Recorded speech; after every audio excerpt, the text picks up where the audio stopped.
ఏయ్ ఆగవే. నిజంగా ఇది అమ్మవారి చీరేనా?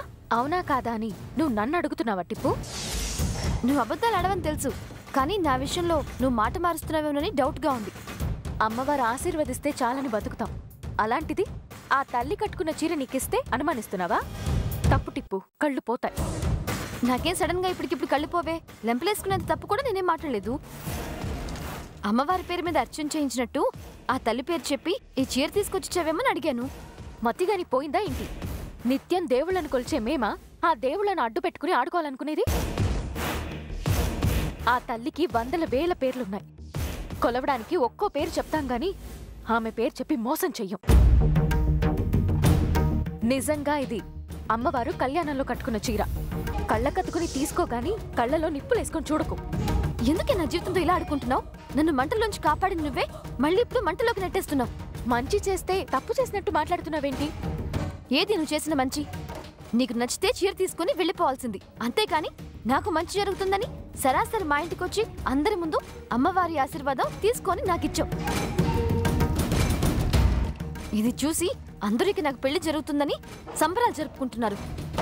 సంతోషమే కదా. కొడితే దవడ జారుతుంది.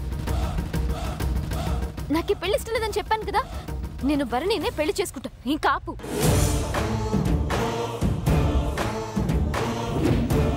నువ్వు అరిచి గీ పెట్టి నన్ను లెక్క పెట్టను. ఎందుకంటే ఈ పెళ్లి జరిగి తీరుతుందని బ్రాహ్మణుడు చెప్పాడు. అమ్మవారి పాదాలనంటి స్తోత్రాలు పలుకుతూ ప్రతి భక్తుడి కోరిక తీర్చమని వేడుకునేవాడి మాట సత్యమవుతుంది. శాపం పెట్టవే, పెట్టు. ఇది శాపం కాదు పిచ్చిదానా, వరం. పెళ్ళంటే ఆడపిల్లకి అదృష్టం. నువ్వు చేసుకోకపోయావా? నా బ్రతుకుని బుగ్గిపాలు చేయడానికి ఎన్ని ప్రయత్నాలు చేయాలో అన్ని ప్రయత్నాలు చేస్తున్నావు. కానీ నువ్వు ఎన్ని చేసినా ఎన్ని చెప్పినా మా భరణి అనని వదలంటావు, అంతేగా? అంతే. అలా అనుకుని నోరు మూసుకుని కూర్చో. నాకు మాత్రం నీ పెళ్లి భాస్కర్ గారితో జరుగుతుందని నమ్మకం వచ్చింది. ఎందుకంటే అమ్మవారు తన చీరని నీకిచ్చింది. అదే టైంకి భాస్కర్ గారు కూడా అమెరికా నుండి వచ్చారన్న వార్త విన్నావు కదా. శుభసూచకం కనపడిందంటే ఘనంగా శుభకార్యాన్ని కూడా చూస్తాం. నీ కాళ్ళు విరుక్కోటాలన్నంత కోపంగా ఉన్నా పళ్ళు కొరుక్కొని ఫోన్లని వదిలేస్తున్నాను. ఇది అమ్మవారి చీర కాబట్టి ఇంకా నా చేతుల్లోనే ఉంది. కోపంతో కాల్చినా అమ్మవారు ఆగ్రహించరు. ఎందుకో తెలుసా? కడుపు కాలే అలా చేసుంటావని జాలిపడి చిరునవ్వు చిందిస్తుంది. ఎందుకంటే ఆమె తాయి, అమ్మ. అర్థమైందా?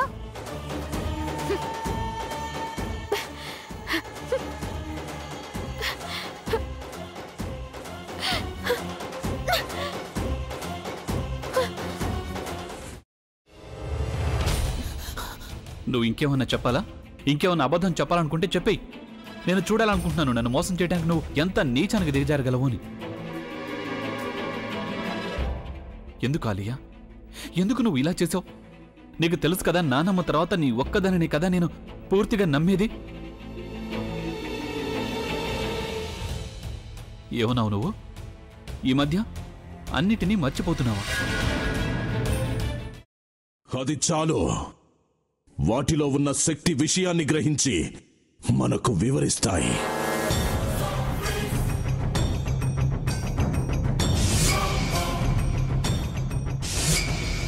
ఎవరు ఆ దండ విప్పొద్దు, గది తలుపులు తెరవద్దు.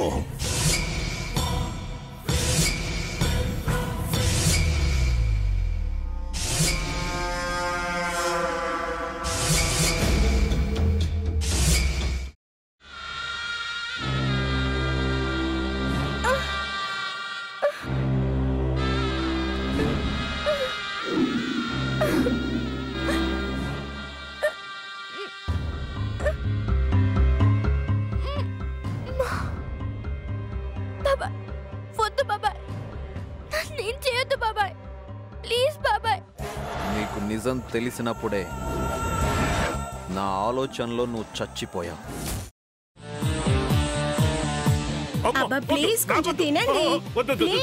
భీమారావు గారు, మీరా? ఇగో మీరా కాదు, సక్కుబాయ్. అవును, మీ పనామే లేచిపోయిందని చెప్పి కంప్లైంట్ ఇచ్చినావు కదా. రేయ్, ఆయన కంప్లైంట్ ఇచ్చింది లేచిపోయిందని కాదు, కనిపించడం లేదు అని. అట్లానా? సరే మేడం. ఇడియట్.